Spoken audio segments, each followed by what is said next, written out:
One. In this video, we are going to be discussing types of enthalpy.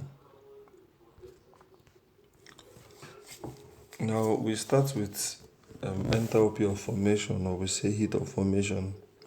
Now, this is the heat evolved when 1 mole of a substance is formed from its elements in their physical states, as solids, liquids, gas, or in solution.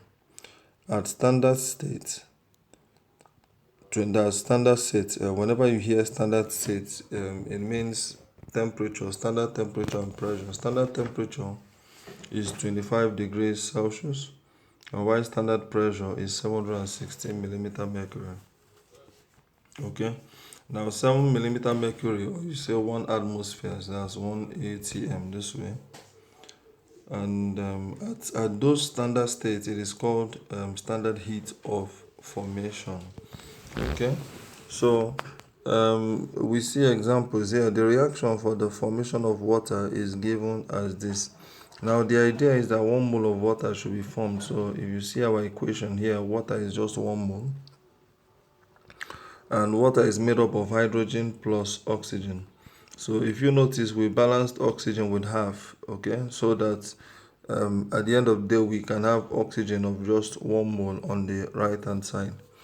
Okay, so 1 mole of water. Now, the next example here is the reaction of the formation of CO2 and C2H5OH. Now, remember, heat of formation is the heat required for 1 mole of a substance to be formed from its elements. Okay, so CO2 here is formed from carbon and oxygen. Okay, here there is nothing to balance because they both add up to give us CO2.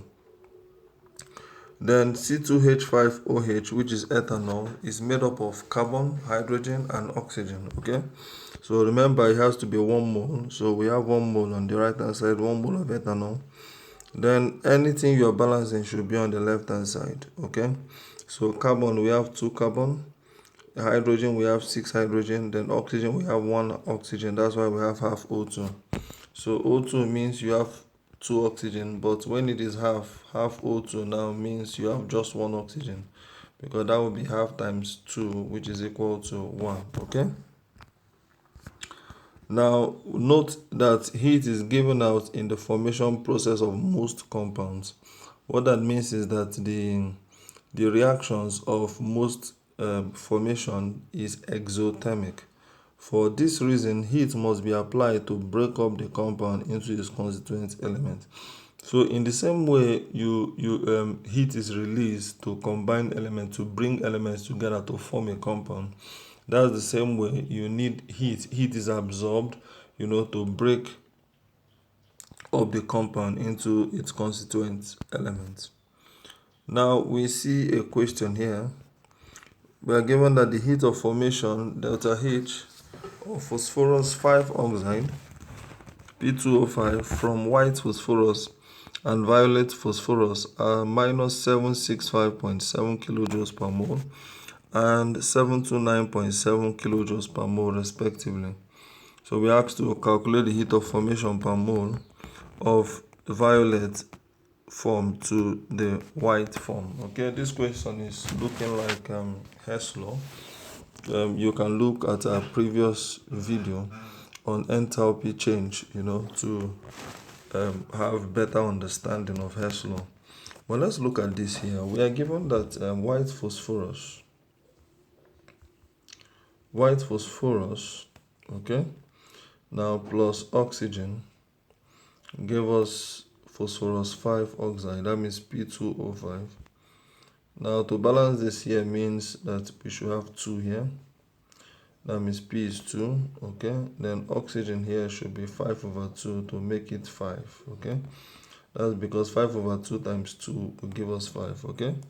Now the same way with the violet phosphorus, it will have the same reaction, which is 2P, because it's the same phosphorus, plus 5 over 2 O2, giving us P2O5. Okay, now and the enthalpy for the first reaction, which is let me call that delta H1, is equal to minus 765.7 minus 765.7. Okay, now the enthalpy for the second reaction, let's call that delta H2, now is equal to 729.7. so we say 729.7. okay, so we are asked to find the enthalpy of formation. They say the heat of formation per mole of violet form to white form. That means from violet form to white form. That means we are looking for the formation of P2O5 white. Okay, violet to white now should be P2O5 violet.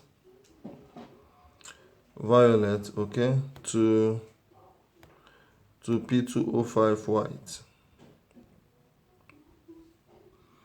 Now, but this is quite easy because when you compare the first two equations with the last one, you will see that the enthalpy now of formation, is going to give us, let's compare now. P2O5 white is on the right hand side from equation 1, okay? Now, but from equation 3, P2O5 white is also on the right hand side, meaning that it will remain the same, it will have the same value. So the enthalpy will be the same. We are going to write minus 765.7. okay, now but look at equation 2. Your P2O5 violet is on the right hand side and is 1 mole, but in equation 3 P2O5 violet is on the left hand side, meaning that the equation has been reversed, meaning that equation 1 and equation 2 would combine to give us equation 3. So comparing equation 1 with equation 3, it will be on the same because P2O5 white is on the right hand side, P2O5 white is on the right hand side in equation 3, and both having 1 moles. Now, but P2O5 in equation 2 is on the right hand side, that's for violet, while P2O5 violet for equation 3 is on the left hand side, meaning that the sign will change. So the minus 7, sorry, here should be minus. The minus 729.7 now becomes plus 729.7 plus 729.7. So this should be a plus. And when we add this now, we are going to be getting 36 minus 36 kilojoules per mole.